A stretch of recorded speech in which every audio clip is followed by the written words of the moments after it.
महेश्वरी भवन में कथा थी, एक बहन आ गई, गुरुजी हमारे घर पधारना। हमने कहा जी जी आएंगे, हो आएंगे। उस दिन नहीं गए, दूसरे दिन गुरुजी आना आप घर। हमने कहा आएंगे जी जी, कल तू लेने आइयो, पति को भेज दियो, हम आएंगे। पति लेने आया, हम गए घर। उसने सेब कतर के रखा, उसका 12 साल का लड़का सेब उठा के भग गया।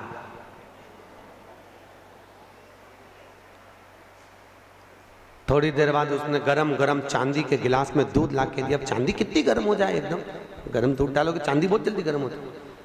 उसका वही लड़का वापिस दौड़ के आया, वो 12 साल का, दूध का गिलास लेके गया, दरवाजे पे जाके गटर गटर पी गया, गरम की गरम दूध।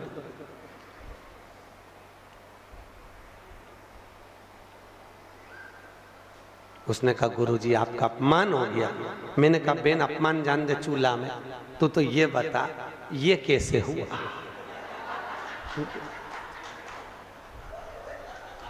इतना बोल दे बस, बाकी का तो सब जान देते। कहे गुरुजी जैसे आप पंढरपुर कथा करने आए हो, एक महाराज जी राम कथा करने आए थे, मुक्ताई मठ में कथा थी, मैं कथा सुनने गई। महाराज जी से पूछा, महाराज जी गर्भवती माता को कौन सा पाठ करना चाहिए? राम कथा वाले महाराज बोले सुंदरकांड पढ़ना चाहिए। जब ये गर्भ में था, एक एक दिन में 15-15 बार सुंदरकांड पढ़ी महाराज। ऐसा हुआ महाराज जी, इतना उपद्रव मचा के रखा है, शांति रत्ती भर नहीं, सबके ताने सुनती हूँ, तुम बताओ इसकी शांति का उपाय बताओ। मैंने कहा बेन अब रेन दे, हनुमान चालीसा पढ़,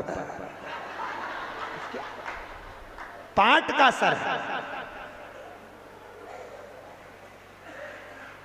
हम कौन सा पाठ कर रहे हैं मालूम पड़ता। कई बार बच्चे उधम करते दिखते हैं तो हम समझ जाते सुंदरकांड का असर है, हम तुरंत समझ जाते हैं।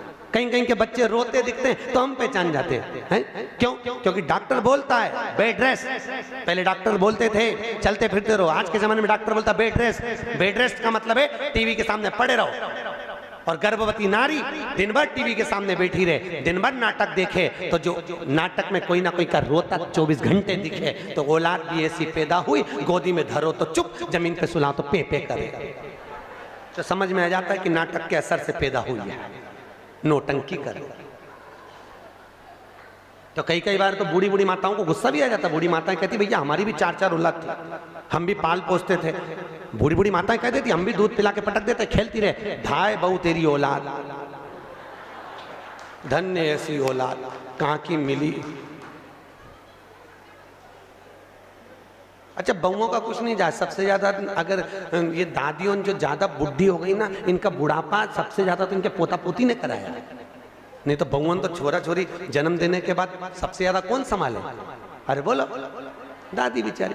क्योंकि और एक बार दादी को निवेदन है, एक बार छोरा छोरी के जरा मार के भगा, अपनी माँ के पास जा, फिर देख जे जरा घर की बहू का मुंह, फिर देख। बताओ बुढ़िया दिन भर फेरी रहे तो 2 औलाद नहीं संभाल सकता, अपनी औलाद अपन संभाल। भैया रे बहुत कठिन है। वो तो दादी होए घर में, और ईमानदारी की बात है घर में वृद्ध हैं। जिस घर में माँ बाप की इज्जत नहीं होती, उस घर में देखना कभी बरकत नहीं होती। जहां माता पिता का आदर है, जहां वृद्ध हैं, जहां बुजुर्ग हैं, वहां संपदा आती है, अपने आप आती है।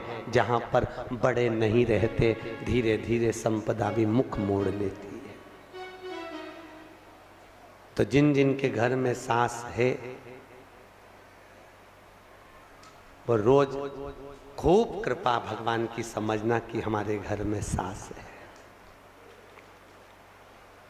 एक लड़की थी, भगवान से कहती थी भगवान मेरी जहाँ शादी हो मुझे सास जरूर मिले, नहीं तो आज की होती तो कहती कोई नहीं मिले, वो तो भला हो।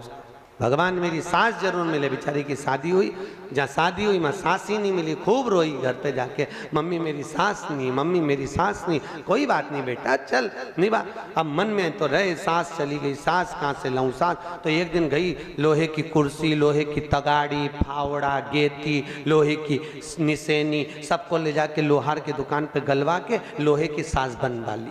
उसको कुर्सी पे रख दिया साड़ी माड़ी पिना के। उससे पूछे बता भिंडी बनाऊं कि आलू बनाऊं?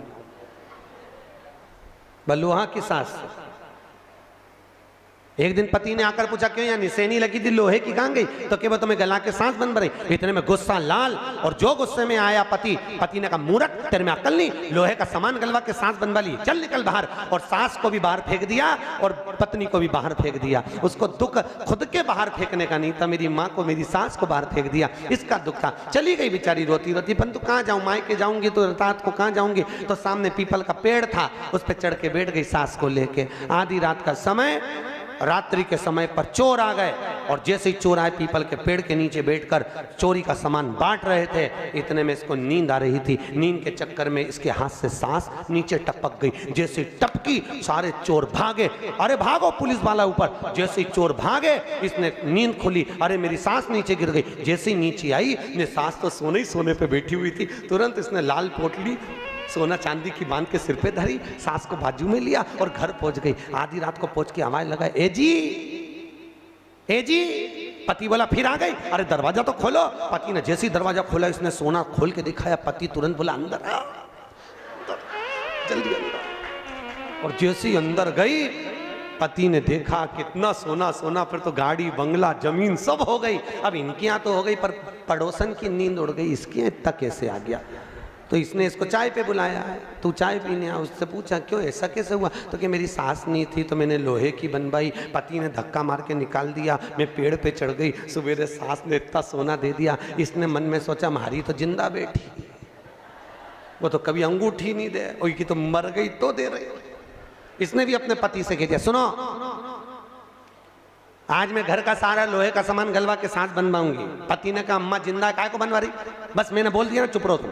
सुनो, मैं सांस बनवाऊंगी और तुम मेरे को धक्का मार के बाहर निकाल देना, सांस को भी फेंक देना, मैं पीपल के पेड़ पे चढ़ जाऊंगी, सोना ही सोना मिल जाएगा। और उसने कहा ठीक है। इसने फेंक भी दिया, निकल भी गई, पीपल पे चढ़ भी गई, चोर भी आ गए, बांटने भी लगे। इसने सांस को नीचे फेंक भी दिया, पर चोरों ने विचार करा 6 महीने पहले भी यही थी, आज भी यही है, अगली बार का माल आज ही लेना है, उतारो इसको नीचे। और ऊपर से नीचे उतार के पेड़ से बांध के जो दोचा, और दोच के जितनी पेनी थी वे भी उतरवा लिया।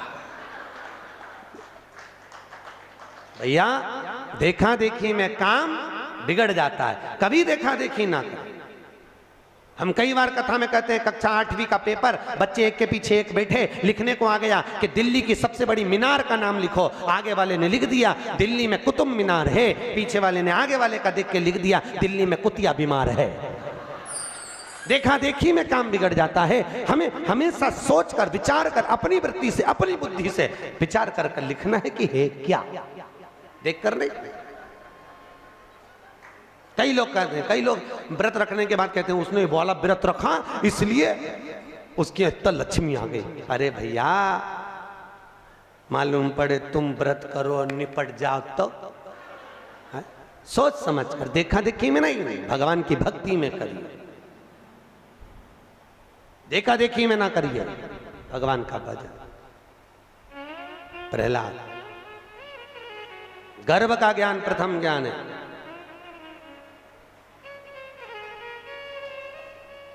इसलिए गर्भवती नारी को भगवान का भजन करना चाहिए। भजन कर,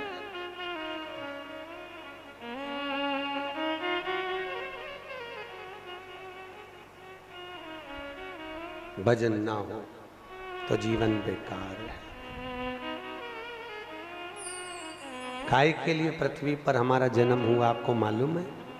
माँ के गर्भ में उल्टे लटके हुए थे, दोनों मुष्टिकाएं बंद थी। अपन सबकी माँ के गर्भ में उल्टे लटके हुए थे, दोनों मुष्टिकाएं बंद थी। भगवान से प्रतिज्ञा करी मैं मुझे जन्म दो, इस गर्भ की कैद से बाहर निकालो, मैं भजन करूंगा, भजन करूंगा।